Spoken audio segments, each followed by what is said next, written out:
నమస్కారం. వేదిక మీద ఉన్నటువంటి పెద్దలు మంత్రి గారు, అదేవిధంగా వేదిక మీద ఉన్నటువంటి పెద్దలందరికీ, ముఖ్యంగా ఈరోజు ప్రమాణ స్వీకారం చేస్తున్నటువంటి నిట్టుపల్లి హరిబాబు గారికి, అదేవిధంగా వైస్ చైర్మన్ రంగప్రసాద్ గారికి, డైరెక్టర్స్ అందరికీ నా హృదయపూర్వక నమస్సుమాన్యాలు తెలియజేస్తున్నాము. పత్రికా విలేకరులందరికీ నా హృదయపూర్వక నమస్కారాలు తెలియజేస్తున్నాను.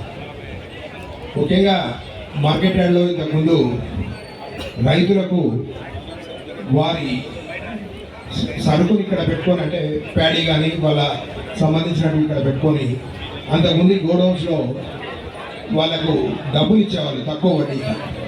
ఇప్పుడు గోడౌన్స్ దండిగా పెరిగాయి. కాకపోతే దాని మీద కూడా మీరు ఒక్కసారి దృష్టి సాధించి అవసరం వస్తే నూనెపల్లిలో కొత్త గోడౌన్స్ కట్టి వాళ్లకు ఆ విధంగా రైతులకు ఉపయోగపడే విధంగా మీరు రైతులకు సహాయం చేయాల్సిందిగా కొత్త కమిటీని సవినయంగా కోరుకుంటూ నాకు అవకాశం ఇచ్చిన తర్వాత మనం తెలుగుదేశం గవర్నమెంట్ వచ్చి దాదాపు సంవత్సరం అవుతుంది. ఇప్పుడే మన యొక్క ఏవైతే వాగ్దానాలు చేసినా వాగ్దానాలు దాదాపు 80-90% పూర్తి చేయడం జరిగింది. తర్వాత ఇంకొక చిన్న సమస్యలు ఉన్నాయి, కూడా త్వరలో పూర్తి అవుతాయి.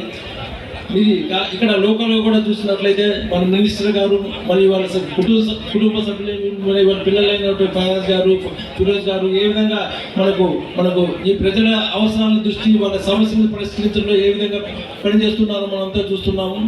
కాబట్టి ఇప్పుడు మనం ముఖ్యంగా ఆశించేది ఏమిటంటే, ఈ మార్కెట్ యార్డ్ కమిటీ వాళ్ళపైన ఎంతో నమ్మకం ఉండి ఈ యొక్క వాళ్ళకి పదవులు నామినేటెడ్ పదవులు ఇవ్వడం జరిగింది. వాళ్ళకు ఇవ్వబడినటువంటి బాధ్యతలను సక్రమంగా నిర్వర్తించడమే కాకుండా ప్రజల మన్ననలు పొందాలి, అది ముఖ్యం. ప్రజల సమస్యలు ఏమున్నాయి, వాళ్ళ అవసరాలు ఏమున్నాయి అనుగుణంగా పనిచేస్తారని ఆశిస్తూ వాళ్ళందరికీ కూడా మరొకసారి అభినందనలు జరుపుతూ ఈరోజు ప్రమాణ స్వీకారం హరిబాబు గారికి, వాళ్ళ సభ్యులకి అందరికీ కూడా